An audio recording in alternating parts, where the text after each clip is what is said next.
केतन सियाच्या बाली ट्रिपबद्दल मोठी माहिती कॅब चालकानं सांगितला. प्रवासातला घटनाक्रम, कारमध्ये सिया आणि तिचा भाऊ साहिलमध्ये जोरदार वाद. पोलीस चौकशीमध्ये कॅब चालकाकडून माहिती, सियानं लपवलेला केतनचा पासपोर्ट. म्यानमार थायलंड सीमेवर भारतातल्या तरुण ओलीस तरुणांमध्ये महाराष्ट्रातील 20 ते 30 जण जास्त पगाराच्या नोकरीचा आमिष दाखवत ठेवलं. ओलीस अडकलेल्या तरुणाचा मित्राशी फोनवरून संवाद, तरुणानं फोनवरून सांगितली व्यथा.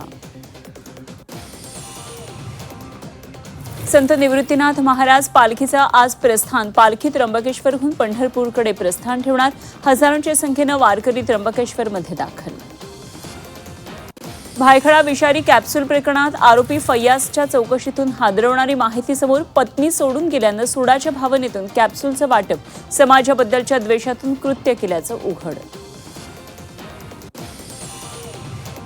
जळगावमधल्या हातनूर धरणाचे 2 दरवाजे 0.5 मीटरनं उघडले. धरणातून 2543 क्युसेक वेगानं पाण्याचा विसर्ग सुरू.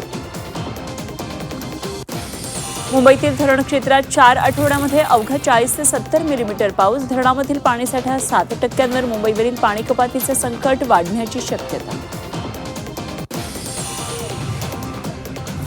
भिवंडीत इमारतीची सुरक्षा भिंत कोसळली. मुसळधार पावसात सुरक्षा भिंत कोसळली. प्रभू आळी परिसरामधली घटना. घटनेत कुठली जीवितहानी नाही. भिवंडीत रात्रभर मुसळधार पाऊस. मुसळधार पावसानं सखल भागात पाणी साचलं. रस्ते, बाजारपेठा, निवासी भागामध्ये पाणी साचलं.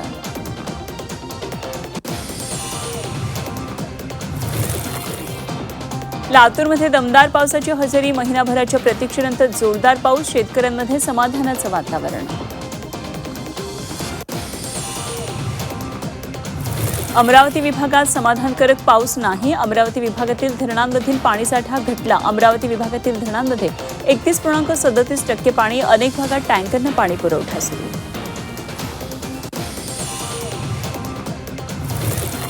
लोणावळ्यात मुसळधार पाऊस. 24 तासामध्ये 131 मिलीमीटर पावसाची नोंद. लोणावळ्यामध्ये आतापर्यंत 393 मिलीमीटर पाऊस. जळगावच्या भुसावळमध्ये मुसळधार पाऊस. हातनूर धरणातील पाणीसाठ्यात वाढ. हातनूर धरणाचे 2 दरवाजे 0.5 मीटरनं उघडले.